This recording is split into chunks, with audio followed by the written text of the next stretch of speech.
Hi, it's Elizabeth May here in Warsaw, Poland at COP19. It's November 19th and it's the second week and the second day of the negotiations. Today was the beginning of what's called the high-level segment.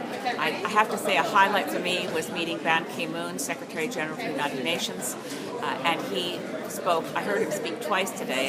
As a member of the delegation for Afghanistan, I heard him in a meeting that was a closed meeting in which he addressed the Group of 77 and China. This is the large organization of developing countries, including some of the larger industrializing developing countries. There are many subgroups within that group. There's least developed countries, there's low Long Island states, AOSIS. But anyway, in the context of today, hearing Ban Ki-moon speak twice was quite encouraging. He certainly believes that we can get to a globally binding agreement by 2015 at the COP that will take place in Paris. Meanwhile, what we have going on here in real terms is a race between the science and the politics. And the politics is actually, at this point, throttling the science. We're not moving nearly fast enough. We have too many countries that don't want to do more than they have already pledged to do, and those pledges are not being met. In the case of Canada, and we are, by the way, the only country in the world that has legally withdrawn from Kyoto.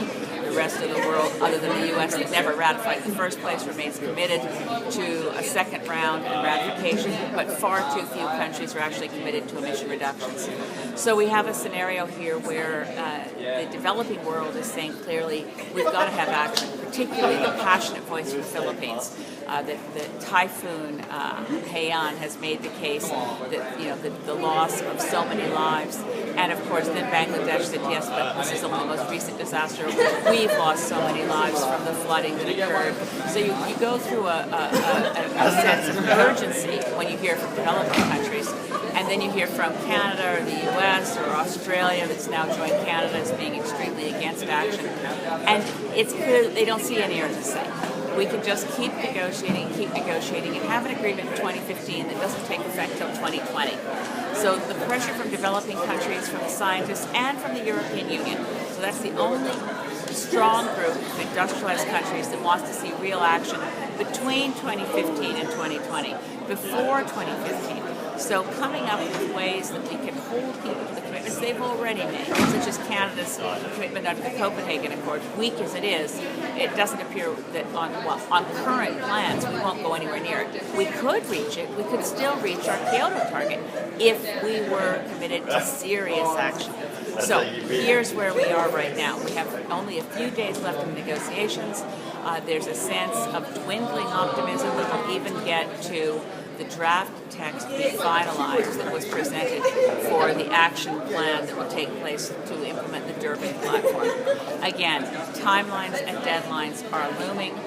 Canada is, as you will not be surprised to hear, sticking to the position that we're all doing enough, and we don't need to rush anything, and we don't need to come up with more money, and we don't need to really even meet our Kyoto goals. So we don't need to meet Kyoto targets if we've withdrawn from them. So Canada's position is, we'll reach our Copenhagen targets.